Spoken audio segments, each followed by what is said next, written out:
So I guess I'll get started. Hello everybody. I'm Warder Gwen out of the Midlands. I'm from the Chicago area. This class is on measures of success and redefining your victory conditions. This was created for a martial context because I am a fencer, but we were just talking and we were realizing that this probably applies to like A&S contexts as well in archery and really anywhere that we think you're trying to measure your victory conditions or what you identify as success or winning or whatnot. We think this might actually all apply.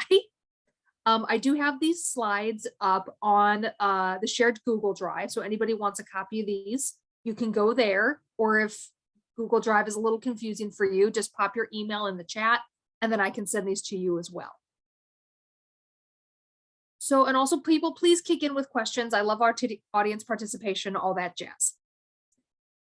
So to get started, if my computer does the clicky, there we go. So first off, how do we define success? Typically within a martial context, it's by winning tournaments. Yay, did I win? I succeeded. The problem with this is that this is numerically very difficult. Whenever you're competing with other people, winning the tournament is difficult. It's part of the thing. The Olympics are going on right now, and we all know how difficult it is to get Olympic gold. So to kind of illustrate how this is numerically quite difficult, let's say you had 10 fencers or any 10 combatants. I'm a fencer, so I'm going to say fencers of all the same level. Let's say there were 10 copies of me, which is a terrifying prospect, but we'll go with it. This copy of me that is right here talking only has a 10% chance of winning that tournament.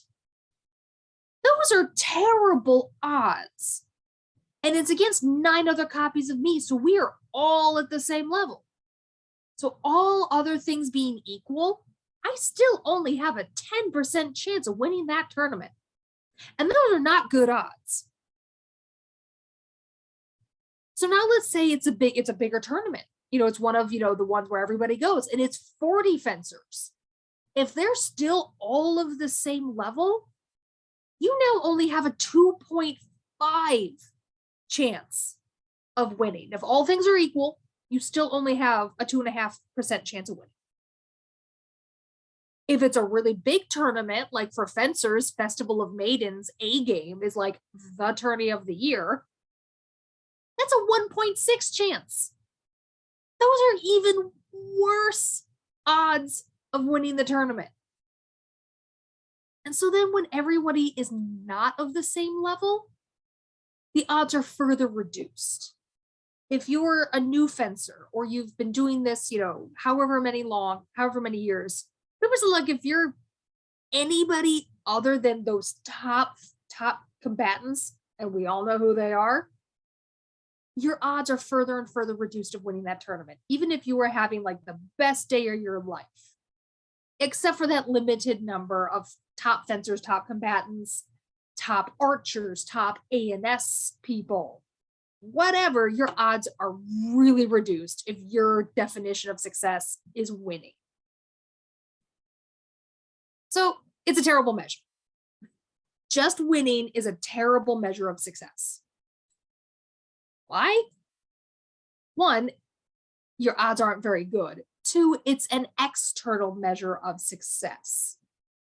It doesn't take into account any of the qualities involved in being a fencer, or an archer, or a heavy fighter, or an arts person, or a science person. It doesn't take any of that into account. It only compares you against the other people, you against the other people you're competing with. And everybody is at a different level of skill and at a different point of learning. I can only imagine if I am submitting my very first A&S project and I look at like the submission next door is from, a Laurel. Well then, I have a feeling what's not going to happen with my entry. But that's okay. I don't need that to be my measure. It's not a good measure, and I'm going to walk away feeling bad anyway.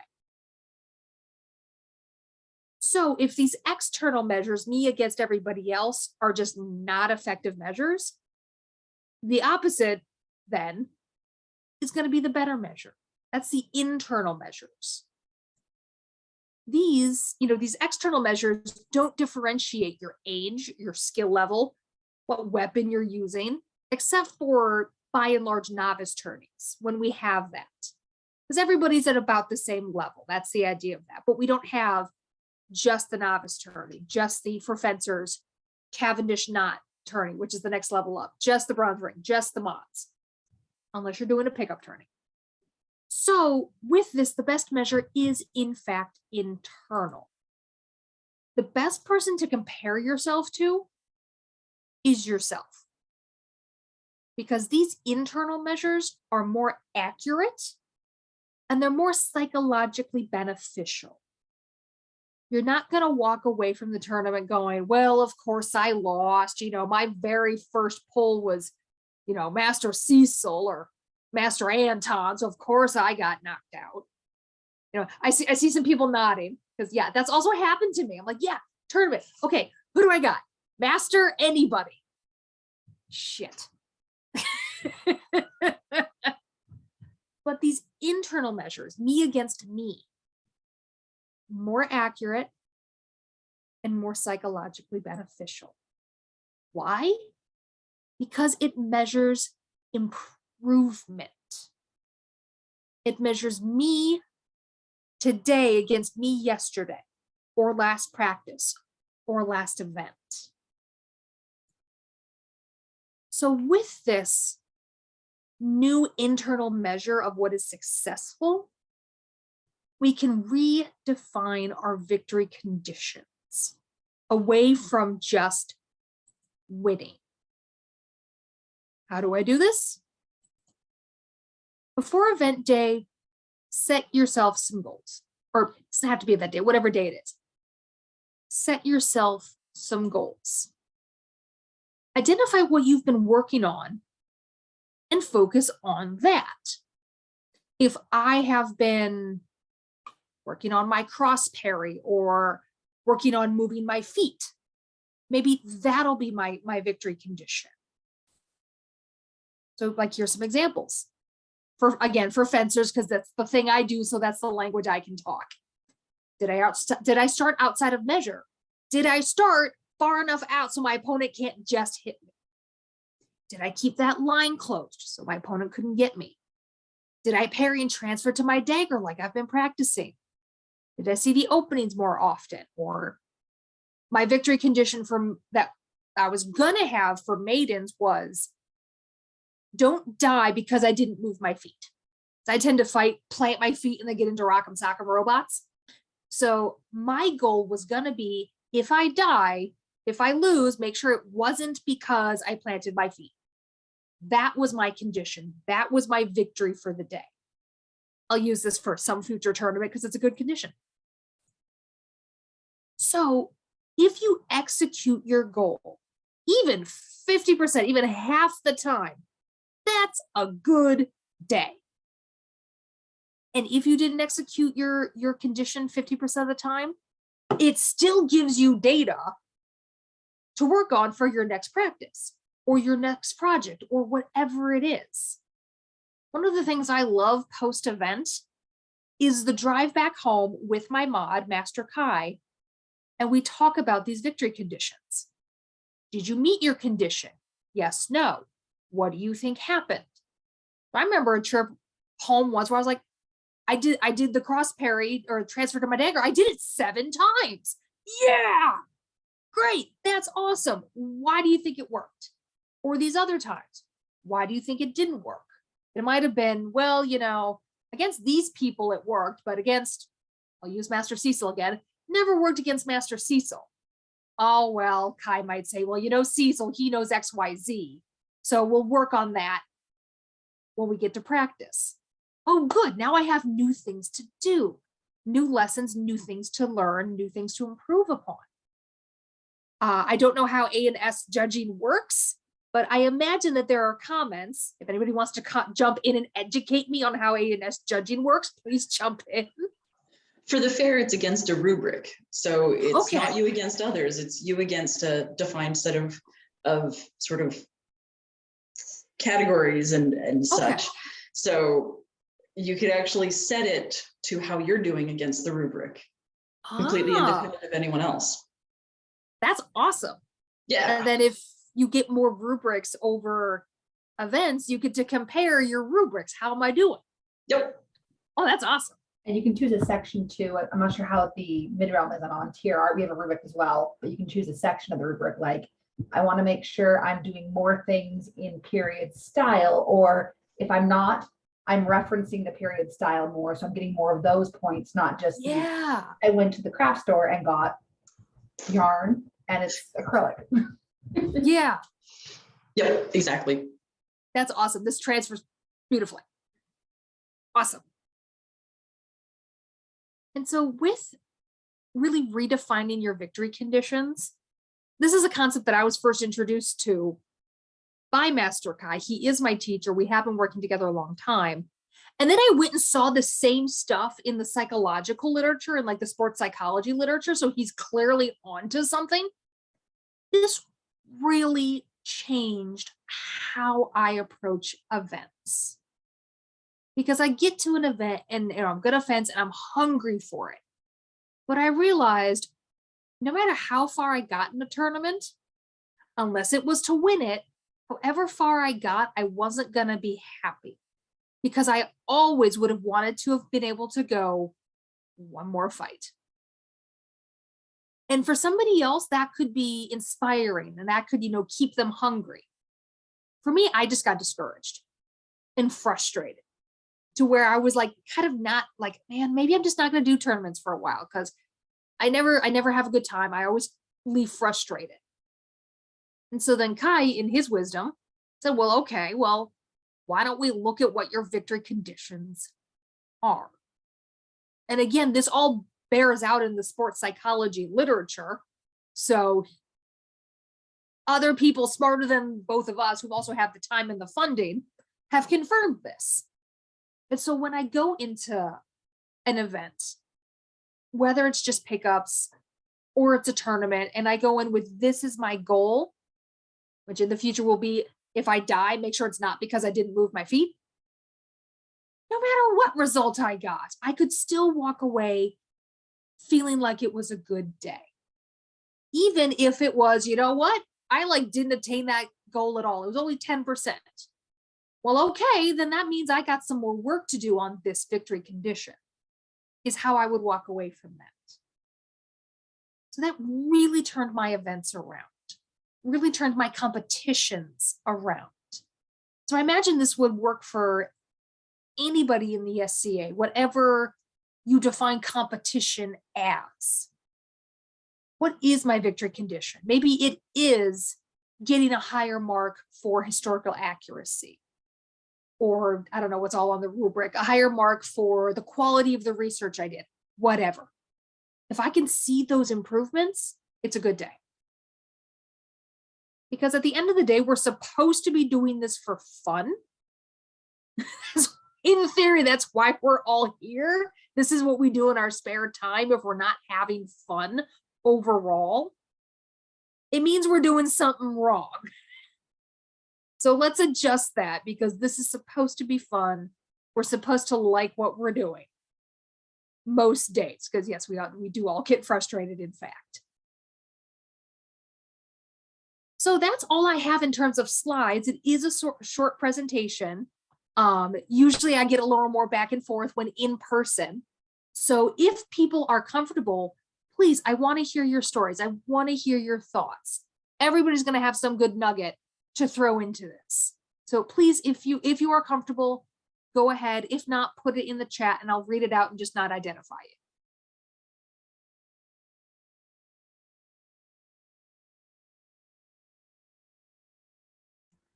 Sorry, I'm talking. The one thing I've noticed is it's really helpful for especially somebody who's new. I'm not super new anymore, 5 years, so it's been a while. Yeah. But trying to get a new person who comes to our group, they're coming with a group of people who are been fighting. I'm the younger one at 5 years. Mm-hmm. There's some 20, 25. So they Okay. come in and they're like, well, I suck. I'm like, no, no, no, you do great. But how could you do it? So we don't even do, it's not even for tournaments. We'll do victory conditions for the summer, for the season, Yes. because that way they've got something to work towards versus, well, what I need to work on. Honestly, probably everything. Let's start with small baby steps or goals. Yes. I think that's awesome. Any unit of time you can set up your victory condition. And now not everybody is like this. I'm one of those people who likes to have something to work on. Otherwise I get a little bored. So like if I spent a month going to practices and just kind of knocking about and fencing and having fun, I'm going to get bored. So I like to have something to work towards. And I do see a question in the chat that I will read out. And it is, if you don't have a peer, how do you find your alternative victory conditions? Which I think is a great question. And my answer for that will be, if I don't have a one-on-one relationship with a peer, such as, master and student, I can still ask the other people around me, whether or not that is my peers, in terms of like, hey, we're at the same level of, let's say, fencing, or just other experienced people around me. So maybe I will go to R2, local guy, Warder Raphael de Medici. May go to him and say, hey, what do you, let me throw some stuff off of you. I'm trying to establish what I want to work on. Or, maybe I'll grab, any of my teammates. I'll grab Katerina and say, hey, can you maybe watch, let's do a few passes, keep an eye out. Is there anything that you see? Sometimes I might do this for a less experienced fencer anyway, just to like help them develop their eye. But that all depends. But I think that's what I would do if I didn't have a peer or my peer wasn't present. I would just go to the other people around me. And if nothing else, get that dialogue going. So if somebody came to me and asked me that question, I would automatically go, well, what kind of stuff are you working on? Is there anything that you've just been kind of struggling to master recently? And it may be, I'm having a real hard time keeping my buckler up where it's effective.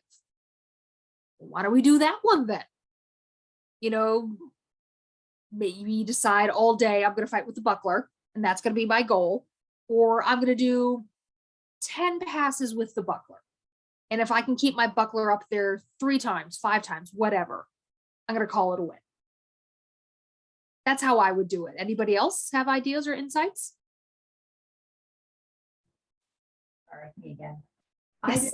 When I first started, I kept getting hit in the same spot. So I'm right here. So I got getting hit in the same spot and I had a bruise there all the time. Yep. So I finally started asking people, how are you hitting me in the same spot? And I got the same answer. So I pretty much did it based upon my bruises, going, how do I stop this? And someone's like, well, you always drop your sword right here, or you put your elbow too far out. So you've invited me in there. So my win condition was to not get a bruise there. I think that's a good win condition.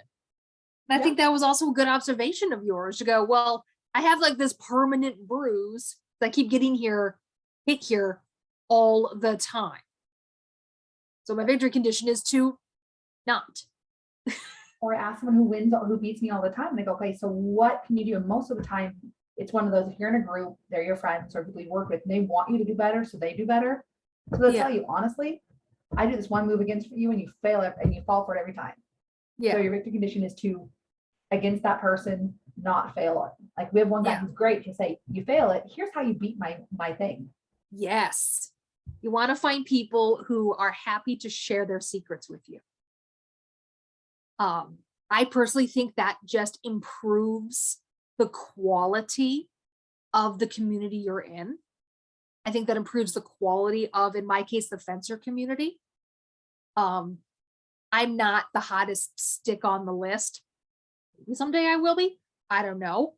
But I don't put so much of my ego into this that I can't share with other people how I'm beating them. I don't actually want to be the biggest fish in the little pond. I want the pond to get bigger, and I want all the other fish to get bigger. And then hopefully I will continue to grow as well.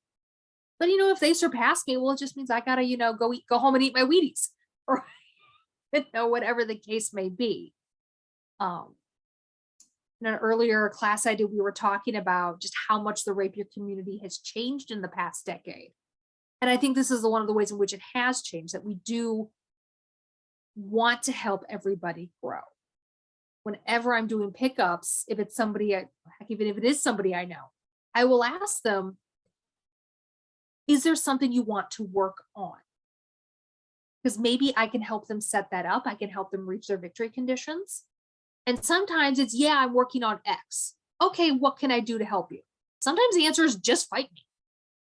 I'm at the stage of learning this skill that I gotta apply it in real time. Or it's, I'm trying to learn to do this. Okay, do you want me just to set it up for you? Do you want my A game, my B game? What do you want? That's kind of how I will do my pickups. Not everybody's the same way. And depending on who I'm against, that changes my victory condition. If I am fighting Warder Titus, my goal is to kick his butt. But if I'm fighting somebody, who doesn't have my experience, okay, my condition's going to be a little different because I don't prove anything by kicking some novice's butt just because I can, other than, proving I'm a jerk. And, one of my rules in my team is, don't be that guy or that woman. So we try not to be jerks. So I like to ask people, what are your victory conditions, and see what I can do to help them meet it. Because the more people who walk away having met their victory conditions, the more people are happy, the more people come back, and then the more people bring their friends.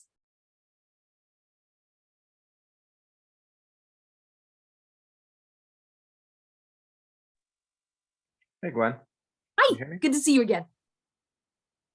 So it sounds like a lot of this comes down to basically not focusing on so much like the large scale, the big goal, the big end goal, Mm-hmm. and instead sort of breaking it down into small steps. Yes. Don't worry about, chasing after the belt or the collar. Yeah, or the collar, whatever it is. Right. But just try to get a little better each time. Uh-huh.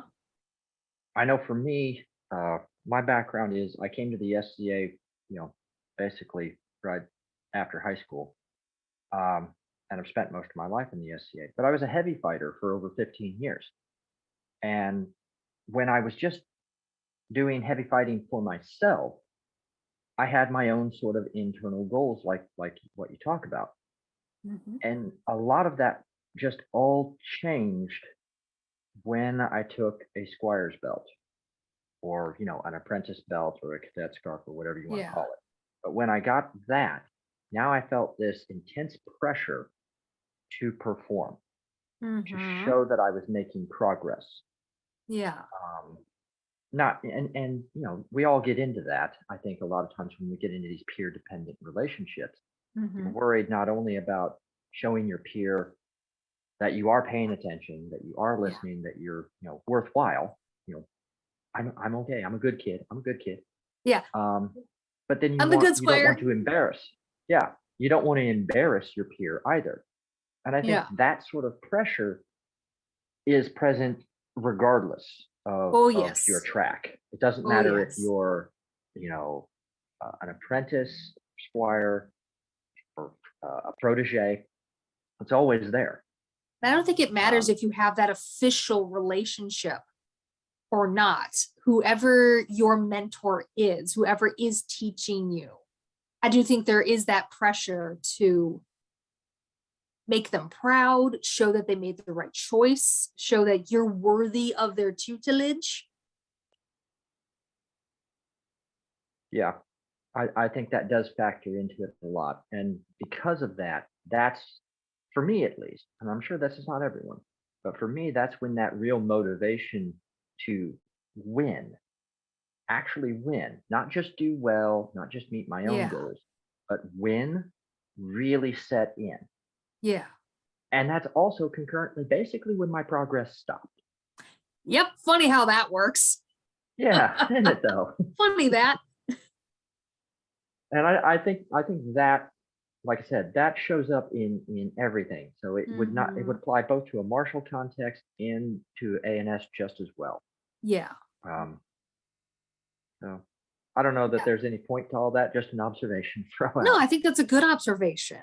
And from a psychological standpoint, for people who don't know, I'm a licensed therapist. So that's where I come from, the psychological side of things. When you're here and your goal is way over here to get the belt, to get the laurel, to get the collar, whatever it is, to lose 100 pounds, whatever it is very easy to lose sight of where you're at when you're trying to get all the way here, when you're trying to aim for the fences, as opposed to I'm just going to hit this ball to where nobody can catch it. Because at the end of the day, that's what I'm aiming for. And so breaking it down into these smaller steps helps you keep sight of what you're doing. And it helps you remember your improvement. One of the things I have is I have my fencing journal. And I think this could apply to anybody and just about anything that you're trying to improve with. I always write down what I learned, at that practice, because I will not remember this word for word in a week. And I also put down my successes. I never put down my bad days, ever. Because when I pick up that journal on, I'm having a bad day, I can look through and I will see two things. One, I will see the things I've worked on in the past, and I will go, oh, hey, here's this thing I was struggling with 6 months ago. It's not difficult for me anymore. Aha, so I have learned. And I will also see the record of my good days. Maybe like, oh my God, like I got logos in the face, whatever it is.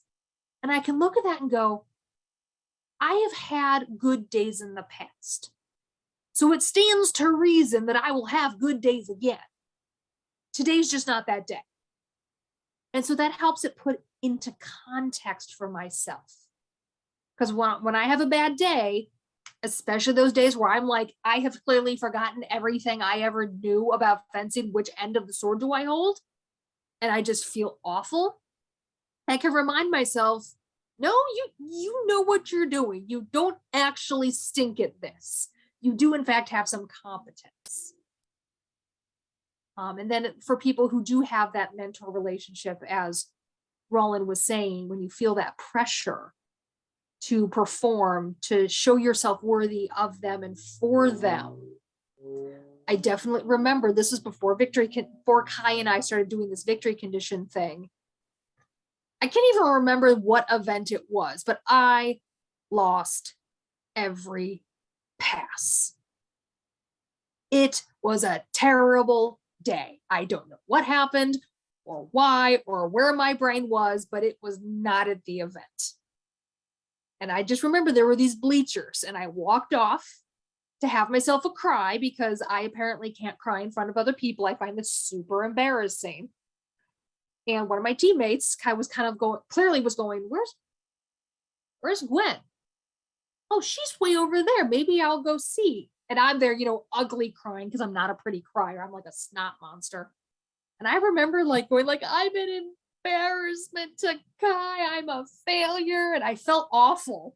And I felt extra awful because I felt like I wasn't worthy of this person who put the scarf on my arm and gave me so much of his time. And I felt like I wasn't worthy. I felt like I was a failure to him. And everybody was going to say he couldn't teach and he's a phenomenal teacher. And it was a bad day, y'all. I needed a puppy or something very badly. So instead, my teammate Quill went and got my mod, went and got Kai. This was probably before mods even. And we talked it out. And that may have been when victory condition started for us. And yeah, it's really transformed the way I go about fencing and the way I go about my events and the way I go about my practices. That the bad days don't feel quite so bad anymore. Even if I lost every pass, I can at least go, well, did I do the thing? If I did the thing, we're good.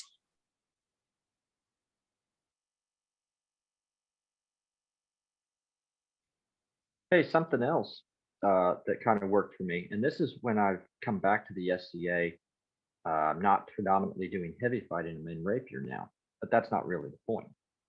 Anybody who's watching this class or watching the recording later, if you're actually a martial combatant, rapier, cut and thrust, armored combat, HEMA, I don't know, whatever it is.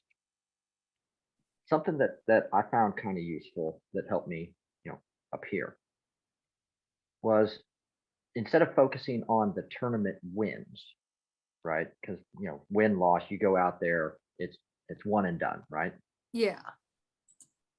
Depending on what organization you're in, what your scoring system is, whatever.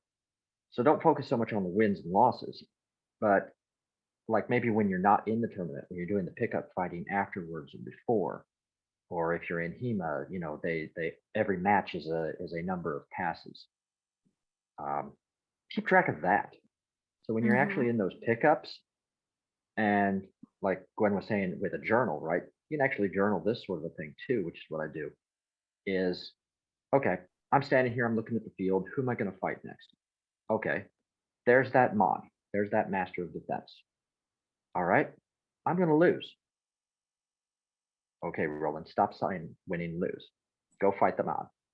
So I go fight the mod, and I keep track of how many passes we actually fight. And I try to do at least 5, because the math works out better that way. Yeah. And 10 is just exhausting. So 5 is a good number. 3 is not so many, but I'm keeping track of that.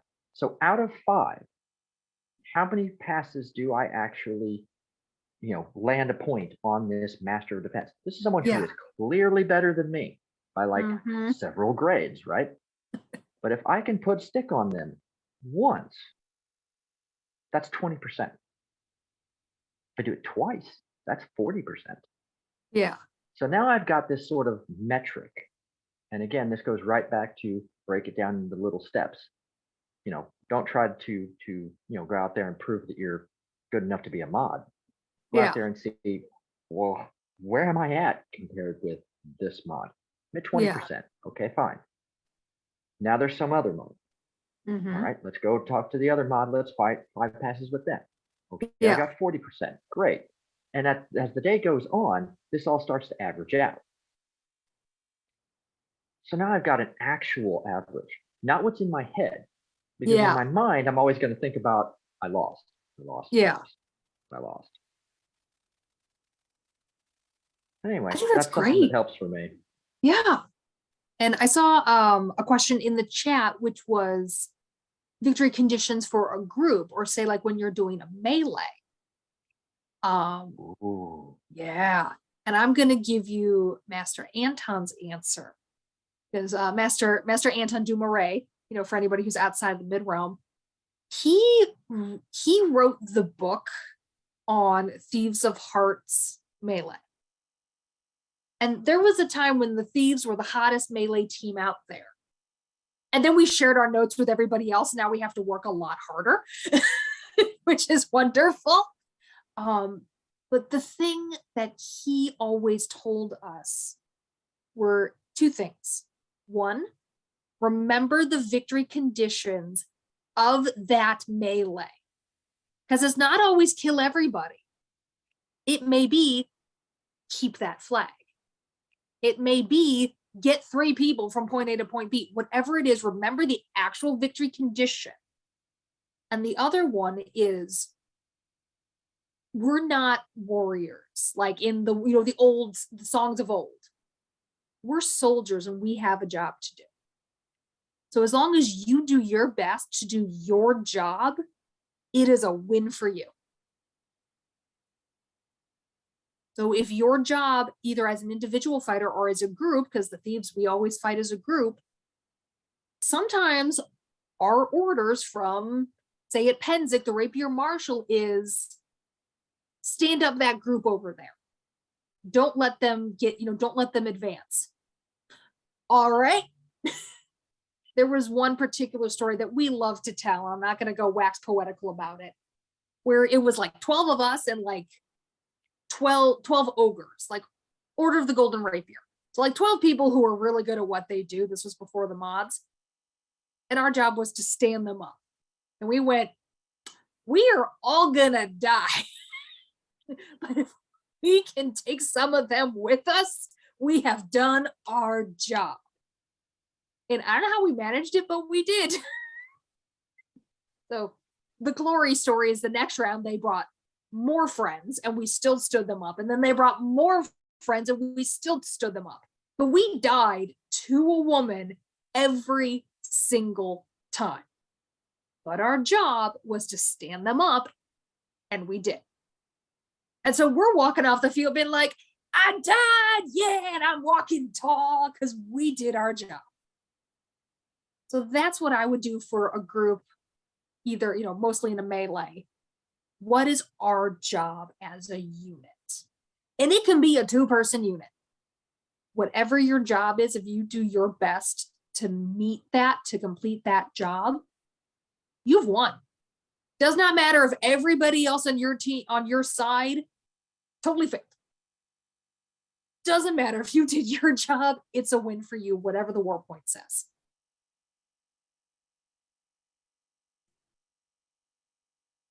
Now, one more. So there was a time when I was losing my fun in fighting. I lost a lot, and I was that weird gappy where you're no longer the new person, so you should know more, you think, but you're not near as good as anybody else, so you just die, but everyone kills you. And so, and this is, I don't know if I'm going to point to this one, but I actually had to change my victory condition to not a fighting one. I had to change it to, I'm going to be the one that everyone says was their favorite fight or was their most, the most chivalrous fight. Because I can't walk off the field and be grumpy that they beat me, because that's not a good fight. That's not a chivalrous fight. So it was almost one of those, I had to force myself to enjoy it again. And force myself to have fun. And so I'm like, so for the new people, I wasn't trying to be, I will hit them because I'm mad, they're the only ones I can kill. Well, that's not fun for them. So I must fight well. For the people who kill me, I can't go, well, whatever, thanks, I'm off. So I found that actually got me back to liking fighting again, because suddenly I actually found the enjoyment, which isn't the win for me. It's having the fight, and afterwards they come back to you and go, hey, we have pickups. Do you want to go? So if you're ever finding you're losing the love, that was my win for a while. It had nothing to do with the footwork, sword work. It was, don't be grumpy. Don't be that person. Go find your joy in this again. Yeah, it's really hard when you're getting from the when you hit those plateaus and you've been there long enough. It can be hard. And I am so glad that you were able to find the thing that you need and were able to find the fun in this again. Again, if we're not having fun, why are we doing this? This is supposed to be our spare time. So thank you for that. That is wonderful to hear.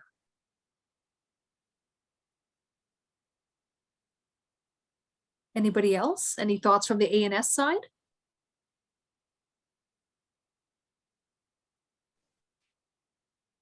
Nothing too specific for A&S.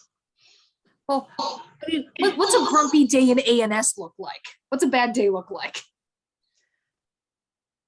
Where you mess up all of your projects. You sew the seams backwards. You weave the incorrect thing. And it's a learning process. I mean, you can't learn to sew without learning how to seam rip. Pottery all falls down. I hate that one. It's the day where all your pottery falls flat. Like, well, it's just dirt. I can get more. Yeah.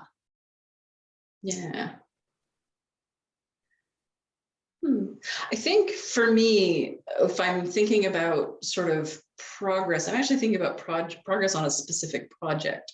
So it's less necessarily always a skill improvement, but like I recently got a large loom. So for me, if I'm going to go and spend some time weaving, I might sort of go, well, I want to try and get a foot of weaving done.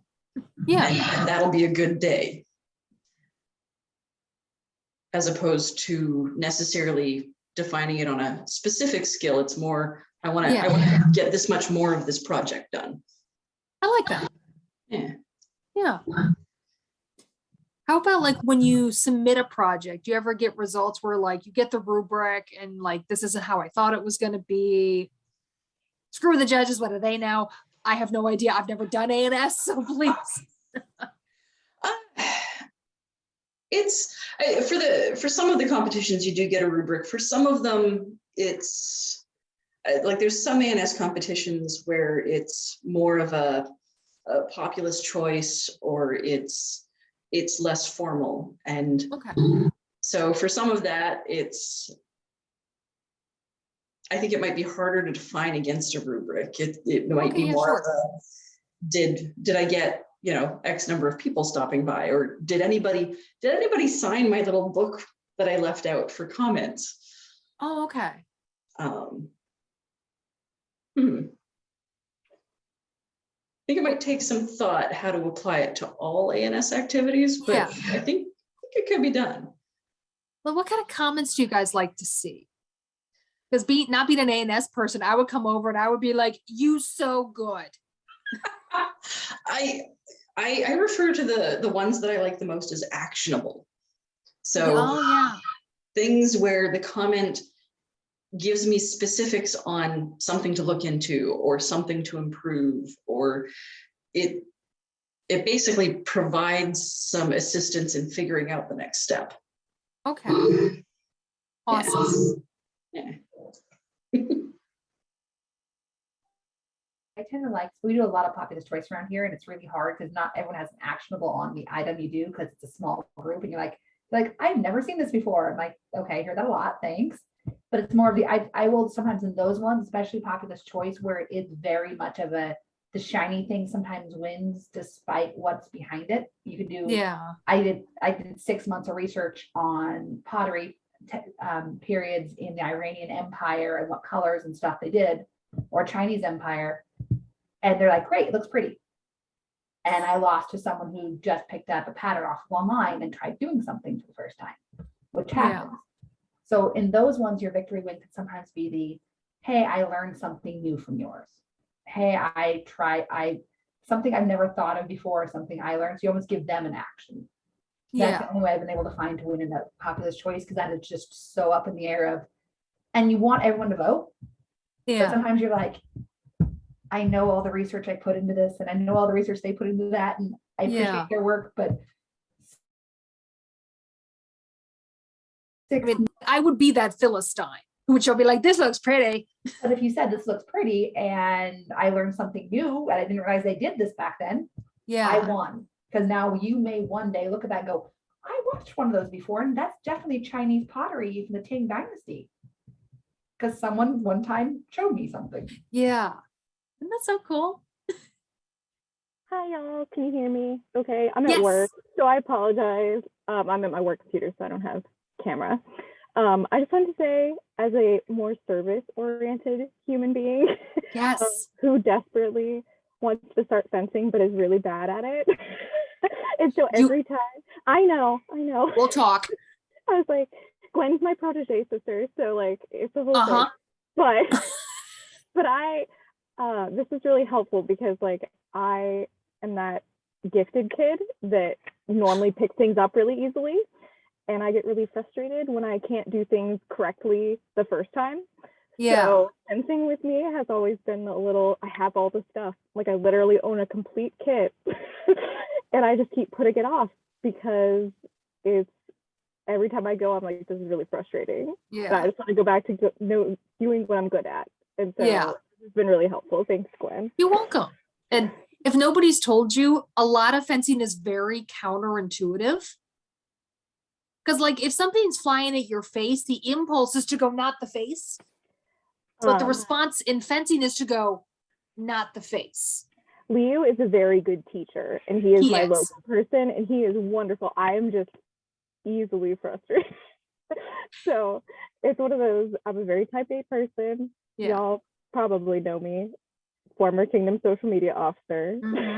But so this has been very helpful because it's a very different mindset than what I'm used to with service, being like, can I get through the day, or actually building on other stuff. So thank you. You're welcome. And the thing that was actually mentioned in the class I taught previously that Roland was there for is that women tend to get frustrated more easily, especially when we're just not getting it. So for Roland, you just heard this in action. Versus men, on the other hand, from the research, they tend to lose patience faster. So it's like, I'm not improving. I want to do it. I want to learn the next thing. I want to learn the next thing. I want to learn the next thing. When maybe the foundation isn't quite solid yet, and then eventually it all topples over. But I can always send you those notes if you want them. But yeah, just kind of funny you said that, because like, we just talked about this.